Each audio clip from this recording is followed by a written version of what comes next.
Welcome back to the Takeout. A series of new polls show progressive Democrat Graham Platner with a double-digit, you heard that right, double-digit lead in Maine's Senate primary over Governor Janet Mills. We are joined now by Democratic candidate for Senate in Maine, Graham Platner.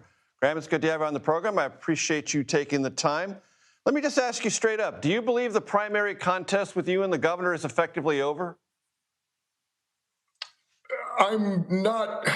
Look, I'm definitely coming at this from the perspective of somebody who is not in politics.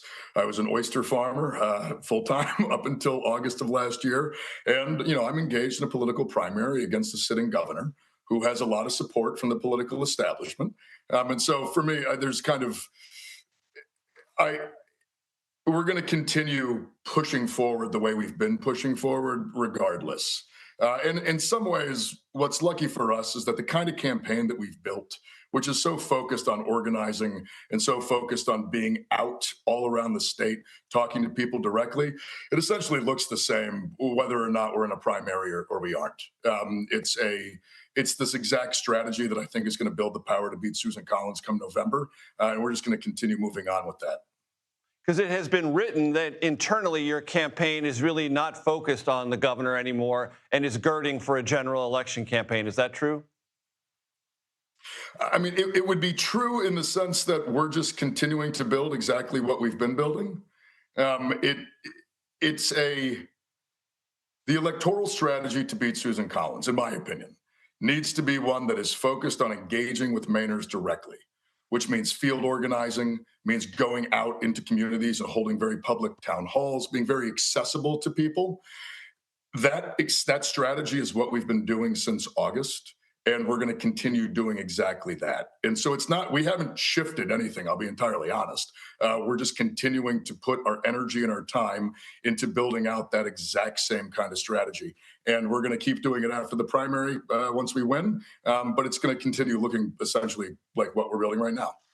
Looking ahead to the general election, a spokesperson for the Republican Senatorial Committee said, and I quote, "As Maine's Democrat base turns to the radical liar Graham Platner, Schumer, meaning Chuck Schumer's dream of beating Susan Collins, is slipping further out of sight." How do you respond to that? A, that you're a liar, that you're a radical, and that hopes of beating Susan Collins with you leading the Democratic ticket is slipping further out of sight. Well, I fully expect the Republican Party to say as many awful and slanderous things about me as possible. It's important to remember this is the party that said Barack Obama wasn't born in the United States, and that also tried to swift boat John Kerry. So I don't expect good behavior out of the Republicans come the general. That being said, they should read the polling. We've got a lot of consistent polling. I think at this point we're up to 12 consecutive polls, which always show my candidacy beating Susan Collins at significantly higher margins than Chuck Schumer's pick. So, I'm a Democrat in Maine. I'm wary of polling, but there is a consistency to it that engenders a bit of confidence. Graham, there have been a lot of things said about you, things you have written on Reddit, a tattoo you had and a controversy around that. And I want to ask you this, because I don't think it's been put to you this way before. Is there anything you've done or said that you regret that did not come from the stresses you internalized from post-traumatic stress itself? That is to say, is PTSD the explanation for everything? Or did you also just make some additional human errors that you want to explain or contextualize? Yeah, I'll be upfront. I've never laid the entire fault of my previous opinions at earlier parts of my life at the feet of only post-traumatic stress. I mean, when I left the military, I came out of a hyper-masculine, hyper-violent place. I did 4 tours in the infantry. We have a crude sense of humor in the infantry.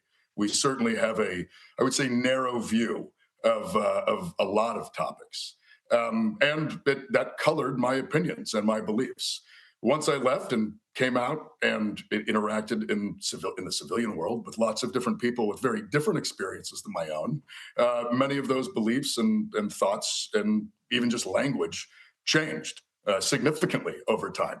I didn't have some of those. I mean, some of that was not because of my combat service, but much of it was because of the culture I had come out of. And over the years in between, I've met a lot more people, had a lot more experiences, learned a lot more about the world, and my opinions have changed with it. You have said recently that two Supreme Court justices deserve to be impeached. Which ones? Well, actually, my language is that if we held Supreme Court justices to the same ethics standards that we hold all other federal judges, there's a compelling case for the impeachment and removal of at least two. And that would be Thomas and Alito. Their relationships with billionaires, their almost blatant corruption at this point, I think is very worthy of investigation and looking into with the same ethics standards that we hold every other judge to. You've also said, if I have this correct, that Supreme Court justices should serve only 18 years, not lifetime appointments. Do I have that right?